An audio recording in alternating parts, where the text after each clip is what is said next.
Your time starts now. நோய் நாடி நோய் முதல் நாடி அது தணிக்கும் வாய் நாடி வாய்ப்பச் செயல். அவையோர் அனைவருக்கும் அமிதனும் இனிய தமிழ் வணக்கம்.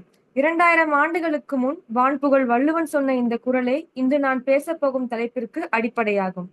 இன்றைய தலைப்பு யாதெனில் புற்று தோற்றம், மேல்மரபியல் மறுநிரலாக்கம், இயற்கை மருத்துவத்தின் ஒருங்கிணைந்த மாதிரம்.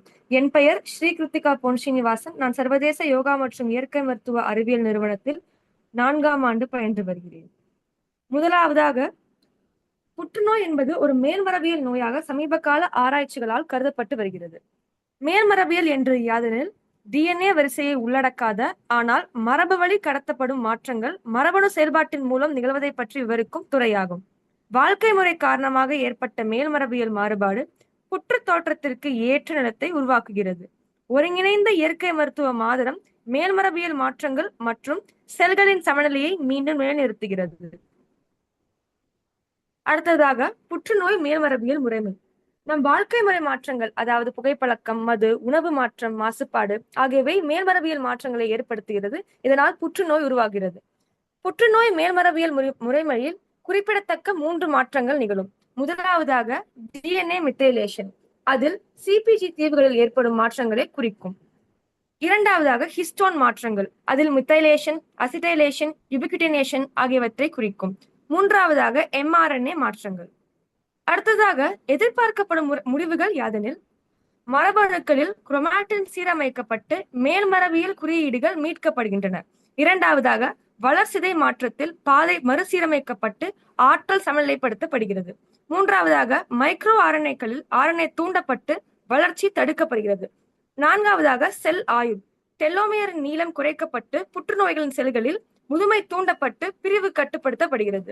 ஐந்தாவதாக செல் ஆற்றல், புற்றுநோய் செல்களில் ஏற்படும் வார்பாகு விளைவு தடுக்கப்பட்டு மைட்டோகாண்ட்ரியா செயல்பாடு மேம்படுத்தப்பட்டு செல் ஆரோக்கியம் மீட்கப்படுகின்றன. அடுத்ததாக முடிவுரை. எதற்காக இந்த ஒருங்கிணைந்த இயற்கை மருத்துவ மாதிரம் தேவைப்படுகிறது? முதலாவதாக, உயர்ந்த உலகளாவிய புற்றுநோய் கட்டுப்பாட்டிற்காக. 2025ஆம் ஆண்டிற்குள் 20 மில்லியனுக்கும் மேற்பட்ட நபர்களுக்கு புற்றுநோய் ஏற்பட்டுள்ளது. வாழ்க்கை முறை மற்றும் அலர்ச்சியினால் உண்டாகும் புற்றுநோய் அதிகரிக்கும் நிகழ்ச்சி உள்ளது. இரண்டாவதாக, மரபணுவியல் மற்றும் மேல்மரபியல் வளர்ச்சிகள். மரபணு சூழல் வாழ்க்கை முறை பரிசோதனையை புரிந்து கொள்ள உதவுகிறது. குறிப்பிட்ட இலக்கை நோக்கிய தலையீட்டை சாத்தியமாக்குகிறது. மூன்றாவதாக, முழுமையான மற்றும் தனி பயனாக்கப்பட்ட பராமரிப்புக்கான தேவை.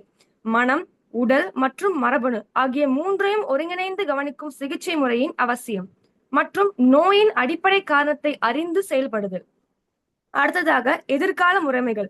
ஆய்வு மற்றும் சான்றுகள். தரவு ஆய்வு, சிறந்த சிகிச்சை முறைகளை வடிவமைத்தல், மருத்துவ சோதனைகள் மூலம் புற்றுநோய் எதிர்ப்பு திறனை உறுதி செய்தல், ஆர்சிடி ஆய்வுகளின் மூலம் ஒருங்கிணைந்த சிகிச்சையின் தாக்கத்தை மதிப்பீடு செய்தல். இயற்கை மருத்துவத்தின் தேவை. மரபணு சீரமைக்கப்பட்டு இயற்கை மருத்துவம் மூலம் எபிஜெனட்டிக் மாற்றங்கள் திருத்தப்படுகின்றன. தொடர் கண்காணிப்பு, மரபணு மாற்றங்களை கவனித்து துல்லிய சிகிச்சை அளித்தல். அடுத்ததாக, தனி பயனாக்கப்பட்ட கவனிப்பு, நோயாளிக்கு ஏற்ற சான்றுகள் சார்ந்த பராமரிப்பு.